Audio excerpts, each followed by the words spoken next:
Hi, we continue our series from Marine Corps Air Station Miramar with these student pilots and what it takes to be at the controls of one of the most powerful flying weapons on the planet.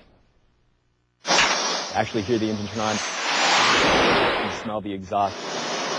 You're working with an enlisted Marine to help you start the jet. You've got an instructor in your back seat who you're trying to do your best for. Captain Jake Hempen recalling his first training flight in an A-18. I was just so taken aback by the rush and the speed and all the adrenaline, like you said. That flight was about a year ago, the realization of a dream that began long before that. I think like every little boy around 5, I wanted to be a fighter pilot. But the captain says as time went on, the idea seemed ridiculous. When he graduated with a degree in history and economics, the former mascot at Wake Forest University might have seemed a very unlikely candidate for fighter pilot.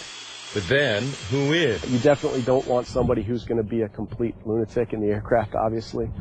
These things fly very fast. We carry significantly powerful weapons. Chief Executive Officer Major Mike Brennan says the personality profile given to pilot candidates is one of the most limiting factors for who gets in, as seemingly divergent qualities are sought. You want somebody who's going to be controlled but a risk taker. Obviously willing to push themselves to the edge of something. I immediately thought Maverick and Top Gun. Mav, don't leave him. Hollywood's okay. I want Viper. And I was immediately straightened out. We nip it in the butt right off the bat. Lieutenant Matthew Coulter is a Navy flight instructor who helps train Marine pilots. It's just a different era of flying, and they just don't tolerate that type of behavior anymore. We're professionals, and we try to teach these guys how to be professionals as well. Ultimately, the F-18 demands its own discipline.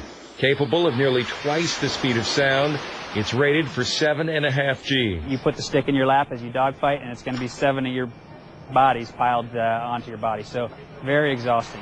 This while handling a complex array of avionics and weapons. Either like do pickled bombs, fire missiles. While Miramar asked us not to show their cockpits specifically, they did let us know we could find such footage online, like this version of the F-18 being used in Canada. We have like 21 buttons per screen.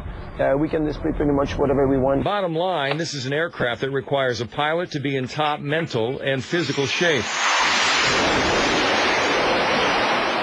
A couple hundred sounds like a lot. It's really whatever practice I can get. I'd get 300 more if I could. So exactly what are those student pilots doing when you see them circling the base in their FA-18s? We will have that answer tomorrow night as our series on the 3rd Marine Aircraft Wing continues from Miramar.